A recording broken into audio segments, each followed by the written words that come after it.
هو القرآن والفرقان إليه تنصت الأكوان وفيه تعطر الآذان والقرآن. الحمد لله رب العالمين والصلاة والسلام على سيد الأنبياء والمرسلين. اللهم صل وسلم على سيدنا ومولانا محمد وعلى آل وأصحاب سيدنا ومولانا محمد معدن الجود والکرم. الحمدللہ آج کی تراویح میں 13ویں پارے کے نصف سے لے کر 14واں پارہ مکمل تلاوت کیا گیا. اس میں سب سے پہلے وفائے عہد، خوف الہی، صبر و ثبات، نماز، زکوٰۃ وغیرہ اور اہل حق کی صفات کو بیان کیا گیا ہے. اس کے ساتھ ساتھ اللہ کے ساتھ کیے ہوئے وعدوں کو توڑنے والوں پر لعنت بھی کی گئی ہے. بتایا کہ ہدایت آ چکی اور اس سے فائدہ وہ اٹھائے گا جو ہدایت کا طلبگار ہوگا. پھر اطمینان قلبی کا ذکر کیا کہ وہ اللہ کے ذکر اور اس پر بھروسہ کرنے میں ہے. یعنی انسان اگر یہ سمجھتا ہو کہ دنیا کی دولت اور مال جمع کرنے سے یا دنیا کی کوئی وزارت یا عہدہ ملنے سے مجھے اطمینان قلبی حاصل ہو جائے گا، تو اللہ نے کیا فرمایا کہ الا بذکر اللہ تطمئن القلوب، خبردار آگاہ ہو جا. اس کے علاوہ کوئی اور راستہ، کوئی اور طریقہ اطمینان قلبی کا نہیں ہے.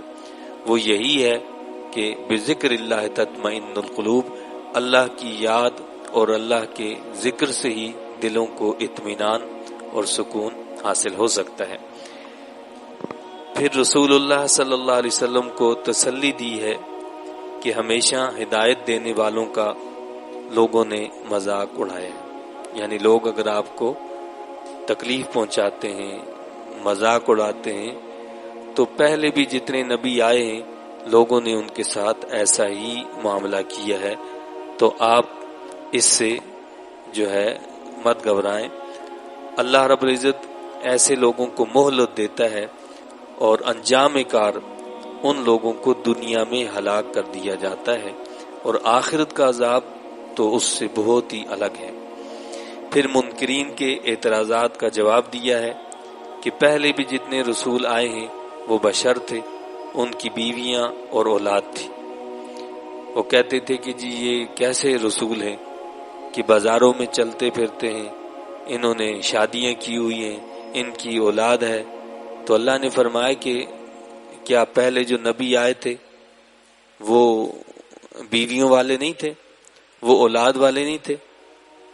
اس لیے کہ اللہ نے ہمیشہ انسانوں میں انسانوں کو ہی رسول بنا کر بھیجا ہے.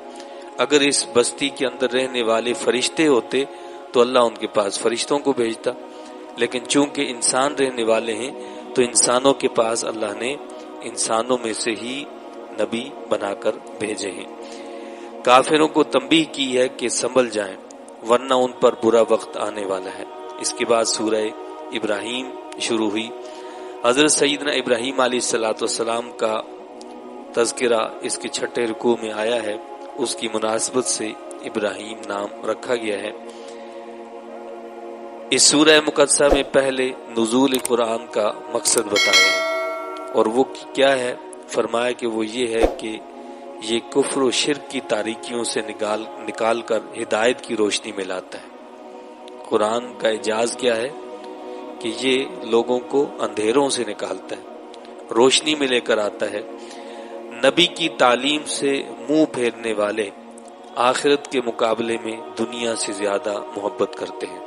تو کیا فرمایا کہ نبی کریم صلی اللہ علیہ وسلم کی تعلیمات سے منہ موڑنا اور کوئی دوسرا راستہ اختیار کرنا، اس کی اصل وجہ اور اصل بنیاد کیا ہے؟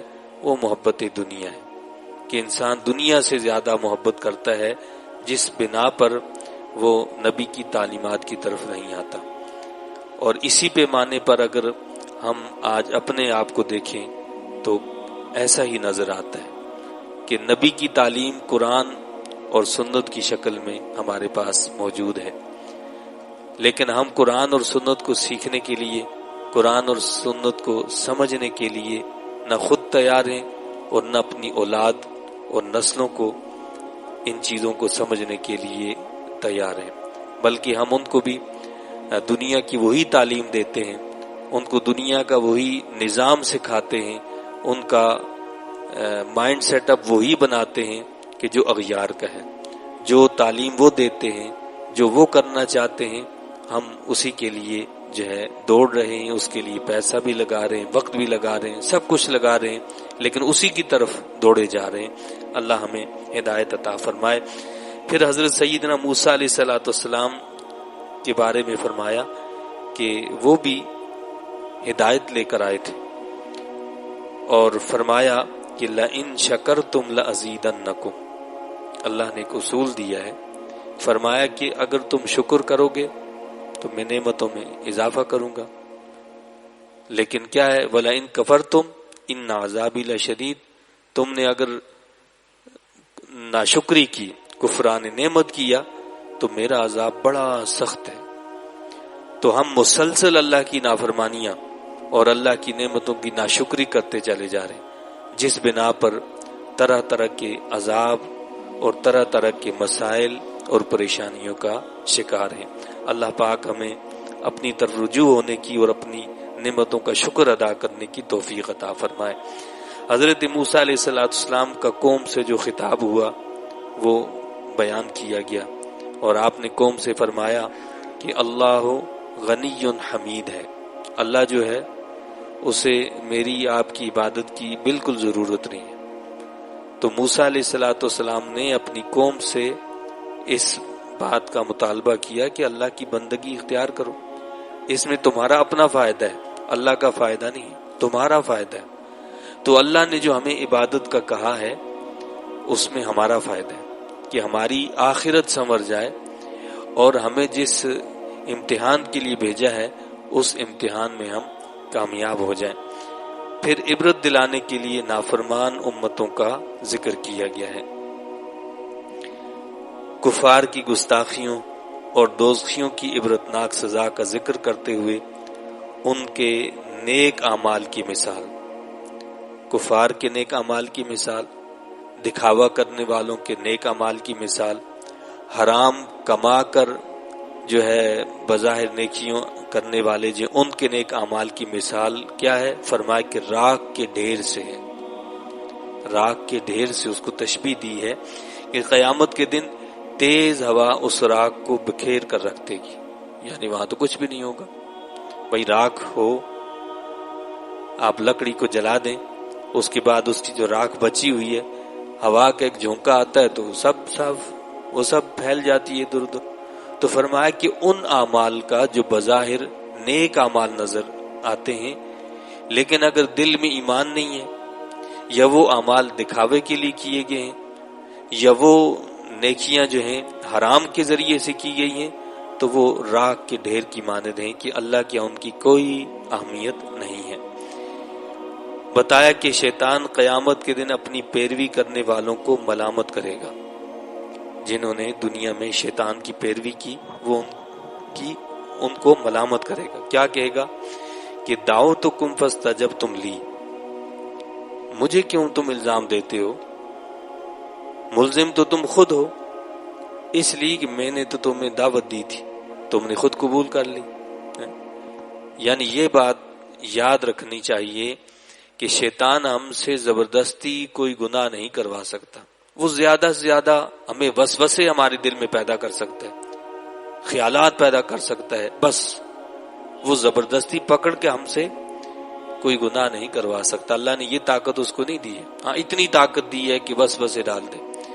تو وہ کہے گا کہ میں نے تو تمہیں دعوت دی تھی، صرف میں نے کہا تھا کہ بھائی اس فنکشن میں آ جاؤ، اس میں آ جاؤ، فلاں کر دو، تم فوراً تیار ہوگے، فاستجبتم لی، تم نے میری بات کو قبول کر لیا، فلا تلومونی، قیامت کے دن شیطان کہے گا مجھے ملامت نہ کرو، لومو انفسکم، اپنے آپ کو ملامت کرو۔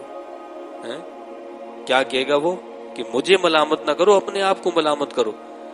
اس لیے کہ تم میرے کہنے میں کیوں آئے؟ میرے وعدے جھوٹے تھے اور اللہ کا جو وعدہ تھا وہ سچا تھا اور وہ ہو کر رہے گا۔ اللہ ہمیں بھی شیطان کی چال بازیوں سے محفوظ رکھے۔ بتایا کہ نیک کلمہ اور نظریہ جو ہے اس کی مثال ایک پاکیزہ اور شاندار درخت جیسی ہے۔ نیک کلمہ جو ہے کلمۃ طیبہ، پاکیزہ کلمہ، اس کی مثال کیسی ہے؟ جیسے پاکیزہ اور شاندار درخت، ایسا درخت کہ جس کی جڑیں زمین کے اندر جمی ہوئی ہیں۔ کلمہ طیبہ جو ہے پاکیزہ کلمہ، جو اس کی مثال کیا ہے کہ وہ جب مومن کے قلب میں ایمان آتا ہے تو گویا انسان کے مومن کے دل کی زمین کے اندر اس کی جڑیں پختہ ہو جاتی، یہ مثال دی ہے۔ اور اس کی شاخیں جو ہوتی ہیں فرمایا کہ وہ بلند ہوتی ہیں آسمانوں تک، یعنی بندہ مومن جب اعمال صالحہ کرتا ہے تو وہ اعمال آسمانوں کی طرف جاتے ہیں، وہ اوپر جاتے ہیں، بلندیوں کی طرف جاتے ہیں، جبکہ گمراہ کلمہ اور نظریہ اس کی مثال کلمۃ خبیثہ جو ہے، ناپاک کلمہ، ناپاک بات اور ناپاک نظریہ، اس کی مثال ناپاک جھاڑ جھنکار کسی ہے جس کی جڑیں زمین پر ہوتی ہیں اور ذرا سی حرکت سے وہ اکھاڑ کر پھینک دیا جاتا ہے۔ جس طرح کے علاقوں میں، بعض علاقوں میں زمینوں میں جھاؤ پیدا ہو جاتا ہے، یا ایسی گھاس یا اس قسم کی فالتو چیزیں پیدا ہو جاتی ہیں کہ آپ ذرا سا اس کو حرکت دیں تو وہ نکل کر باہر آ جاتا ہے، یعنی زمین کے اندر اس کی جڑیں نہیں ہوتی بلکہ اوپر ہی ہوتی ہیں، جھاگ کی مانند، بس ذرا سے اس سے وہ نکل جاتی۔ یہ کلمہ خبیثہ یعنی خبیث نظریہ، برا نظریہ، گمراہ نظریہ، ان کی مثال بھی ایسے ہے کہ ان کے لیے بقا نہیں ہوتی، وہ ذرا سے اس سے جو ہے سب کچھ تباہ اور ختم ہو جایا کرتا ہے۔ اللہ کی لا تعداد نعمتوں کا ذکر کرتے ہوئے اللہ نے فرمایا کہ وَإِن تَعُدُّوا نِعْمَتَ اللَّهِ، اگر تم اللہ کی نعمتوں کو گننا چاہو، شمار کرنا چاہو، لا تحصوها، تم گن ہی نہیں سکتے۔ سر سے پاؤں تک ہمیں اللہ نے اتنی نعمتیں دی ہیں، اگر ہم ان کو شمار کرنا چاہیں تو ہم شمار کر ہی نہیں سکتے۔ ہمارے جسم کے اندر، ہمارے ایک ایک عضو کے اندر کیا کیا چیزیں اللہ نے رکھی، کیا کیا کمالات رکھے ہیں۔ ایک رگ کے اندر، صرف ایک خون کے اندر، اور نہ جانے کیا کیا چیزیں اس نے رکھی ہوئی ہیں۔ تو فرمایا کہ تم گننا چاہو تو تم اللہ کی نعمتوں کو شمار نہیں کر سکتے۔ اور اہل ایمان نماز اور انفاق فی سبیل اللہ کیا کریں، اس بات کی تلقین کی گئی ہے کہ نماز کی پابندی کریں اور اللہ کی راہ میں خرچ کرنے کا اہتمام کیا کریں۔ حضرت سیدنا ابراہیم خلیل اللہ علیہ الصلوۃ والسلام کی دعاؤں کا ذکر کیا، جو شہر مکہ اور اولاد کے لیے بھی تھی، یعنی مکہ مکرمہ کے لیے بھی دعائیں تھیں، اولاد کے لیے بھی دعائیں کی، اور تمام مومنین مومنات کے لیے بھی آپ نے دعائیں مانگی۔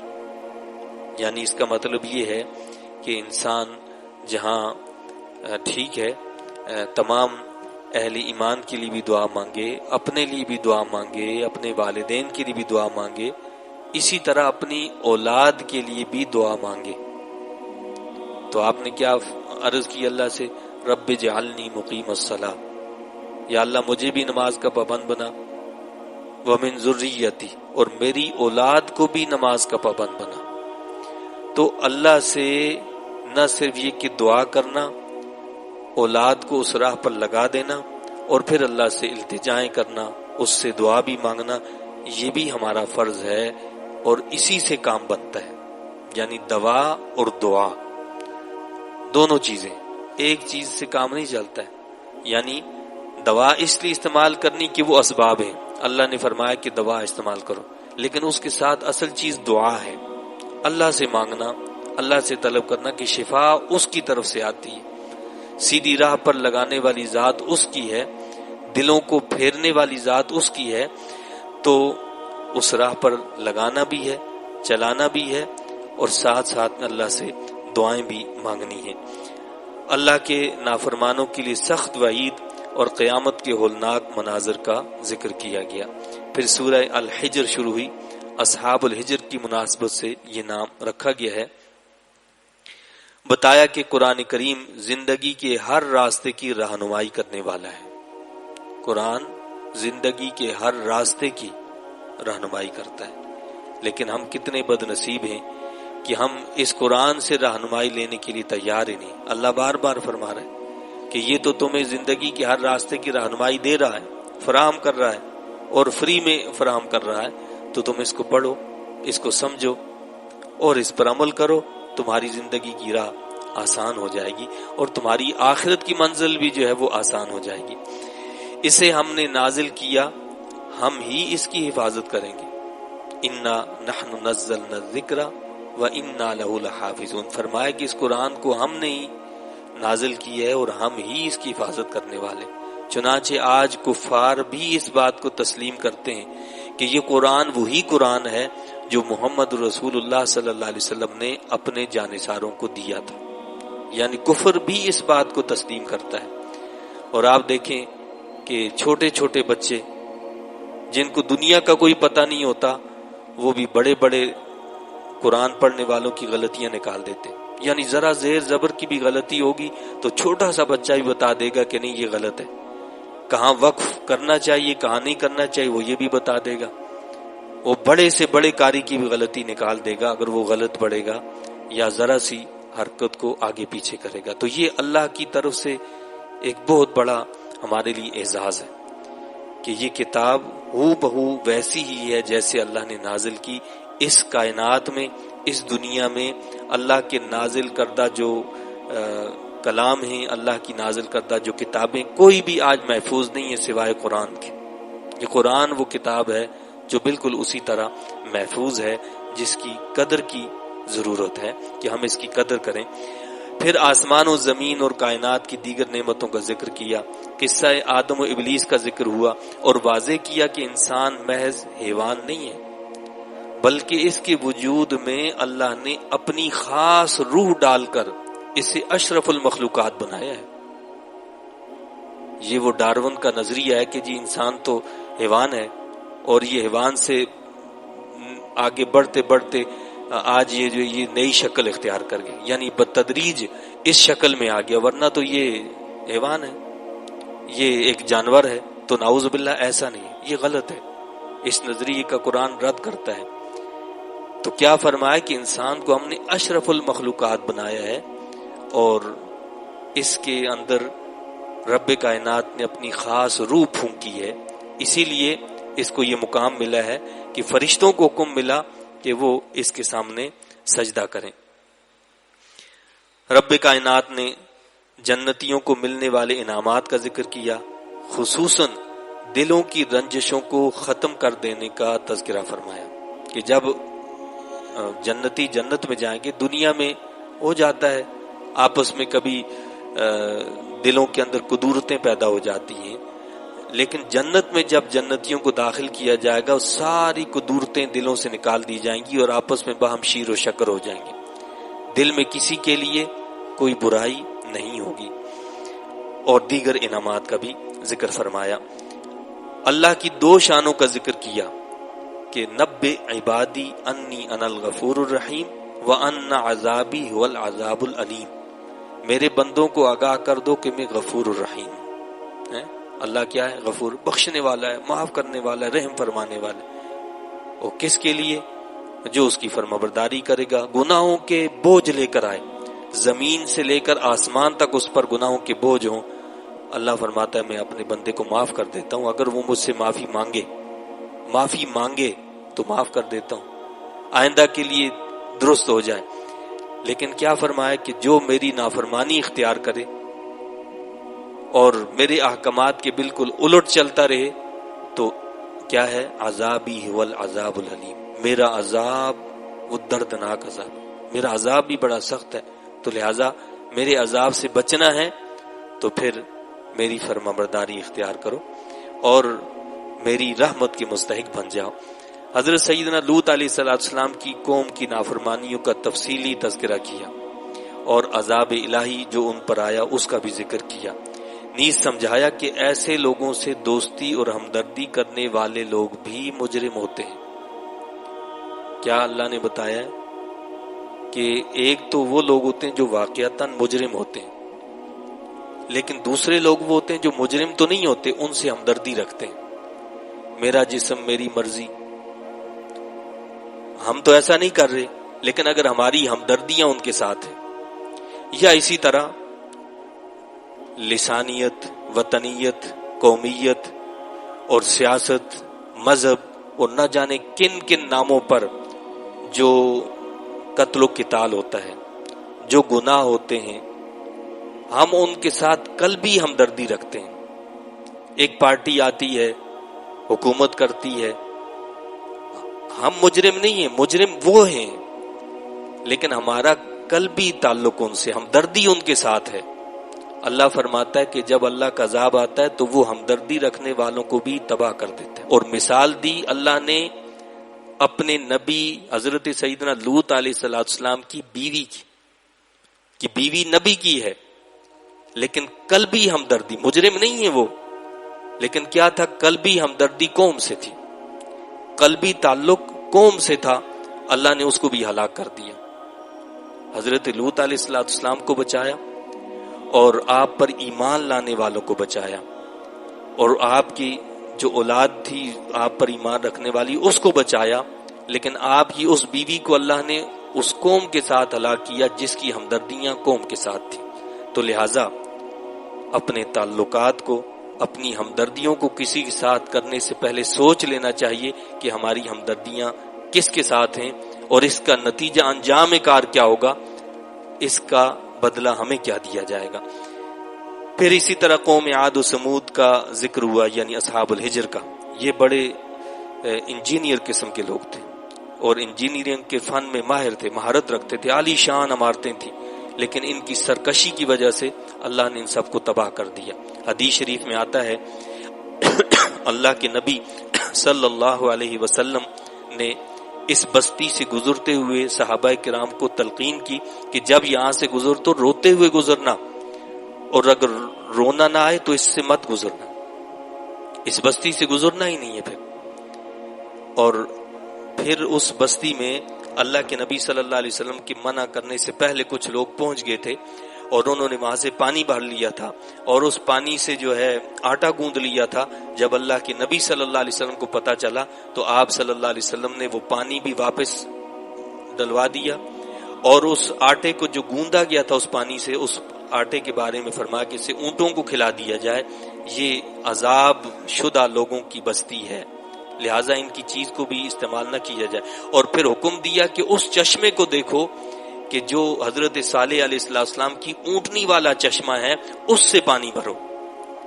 کیا ثابت ہوا کہ جن قوموں پر، جن بستیوں پر صدیوں پہلے عذاب نازل ہوا ہے، وہاں آج بھی اللہ کی لعنت برستی ہے، اور اس سے بچنا چاہیے، اجتناب کرنا چاہیے۔